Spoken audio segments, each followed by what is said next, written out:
Hi everybody, it's Susan. Just wanted to share a quick video with you. It's so funny that I've been working on this book for the past couple of days, and that I came online this morning and saw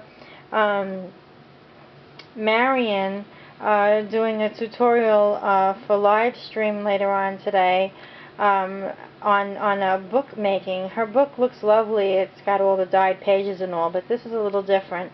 Marion, I swear it, I didn't get this idea from you. I actually had made a book several months back. I put it also online, which was this book right here, which I use just for like ideas and sketches and something that might come to mind, writings, whatever. Anyway, getting back to this book that I made, what I did was I took 4 pieces of printer paper, nothing fancy, and I folded it in half and I poked a few holes in the center straight down the scored line of the paper and sewed them with heavy white thread. I did that a couple of times, about 6 or 7 times, and until I had a stack of papers like so. Okay, and I had gotten the edges and put glue all through the spine, and I put very big clips on them to keep it strong for about an hour until it was solid dry. Then I just folded simply a piece of G45 cardstock in half, took that and put these papers that were all glued together in the center, and I glued the spine of the book with Alien's tacky glue, and I kind of molded the actual with my fingers, like stuck it in and molded the edges to make it look like a book. And then I just used some of the Ranger ink walnut stain and stained all around the book. It looks really nice. And on the inside of the book, I didn't want this first page to be transparent, so behind that I put a white heavy piece of cardstock, and then I adhered that with my ATG gun. So I just have the second side of the paper border just showing. The back also looks the same. It's so pretty. I just love it. And the front of these flowers that I saw someone making online, quite a few videos I actually watched. It's by folding squares in half and then rounding off the edges or tearing them and etching them with some kind of ink or paint, and then spraying them with water, curling them up, and then using the heat dryer and then stacking them and putting glue in between. And that's what I did to make these. Really simple and fun. I actually don't mind my craft room, guys. Okay, because it's not in any kind of order like it's supposed to be just yet. But this is one of the other flowers that I had worked on. I'm just hoping that the video is clear here. There we go. And this one came out really pretty. This is just red plain cardstock.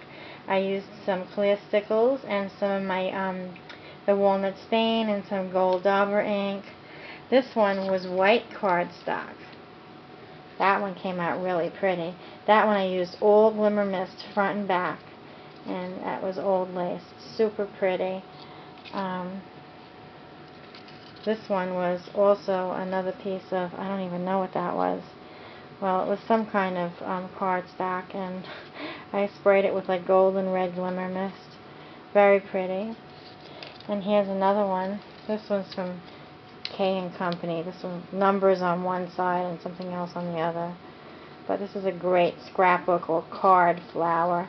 None, of course, that we can mail in the mail, because here's the first one that I had actually done. That one came out really pretty. I love this one. These flowers are super nice. I like these better than the Sizzix die flowers. I know you guys probably think I'm nuts, but it was so much fun just really crafting it from scratch rather than having the cutout for me, and I just thought it was a little bit of a challenge, so I really liked it a lot. And if you haven't tried them yet, you should. They're a lot of fun to make, and it's also similar to the scallop punch flower. You punch out like 8 or 9 flowers, water them down, scrunch them up, and glue them together. There's many videos out there. There's even people selling those on Etsy too. But I'm just getting back to this. And on the end I put some sequins and a faux leaf and a feather. And it's so funny, I made a video before this, guys. Oh my god. And I'm like walking around the room and you can see my feet. And I kind of had on like a really short like t-shirt kind of thing. And as I kind of almost flashed the world, I was like, oh my god, I gotta make another video. Couldn't use that one. So, okay, well, that's really it. Here's a little flash of my table.